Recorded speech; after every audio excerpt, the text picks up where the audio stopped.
NTA NEET मामले में supreme court का फैसला आ चुका है। पिटिशनर और सीईओ फिजिक्स वाला के अलख पांडे जी जो हैं, जब वो सुप्रीम कोर्ट से निकले, उन्होंने मीडिया से बातचीत की और उस दौरान उन्होंने वो सारी बातें बताई जो कि सुप्रीम कोर्ट के अंदर हुई, जो भी वाद विवाद हुए, एनटीए की तरफ से जो भी स्टेटमेंट निकलकर सामने आए, उन्होंने वो सारी चीज़ें मीडिया पर्सनल्स के सामने रखे। उन्होंने साफ तौर पर बताया कि कैसे एनटीए ने फाइनली अब एक्सेप्ट कर लिया है कि जो 1563 स्टूडेंट्स को, छात्रों को जो ग्रेस मार्क्स दिए गए थे वो फॉल्सली दिए गए थे, गलत तरीके से दिए गए थे और वो उचित नहीं थे। अब इसको लेकर एनटीए, जो कि पहले जिसने मार्क्स घोषित कर दिए थे, ग्रेस मार्क्स, बताया भी नहीं था पब्लिकली कि हाँ वो ग्रेस मार्क्स घोषित कर रहे हैं, उसको अब उन्होंने अपने इस डिसीजन को विड्रॉ कर दिया है। उन्होंने वो ग्रेस मार्क्स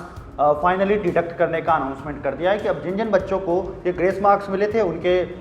जो मार्कशीट है उसमें से ये मार्क्स को कट करके फाइनल जो है मार्कशीट अब अपलोड की जाएगी। दूसरी चीज़, एक और मेजर अपडेट जो सामने आया है,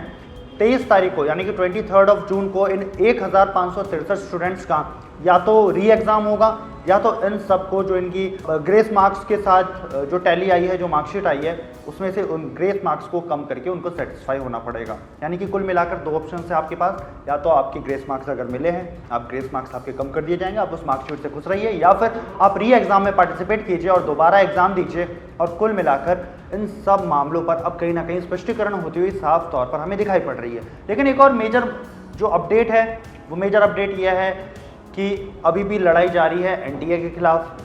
जो फिजिक्स वाला जो ओनर है, सीईओ है अलख पांडे जी की और बाकी भी टीचर्स की, क्योंकि यहाँ पे एग्ज़ाम लीक का भी एक मामला सामने आया था। एक मामला सामने आया था जिसमें बिहार से 13 लोगों को गिरफ्तार किया गया था। एक मामला सामने आया था जिसमें बिहार में एक छात्र जो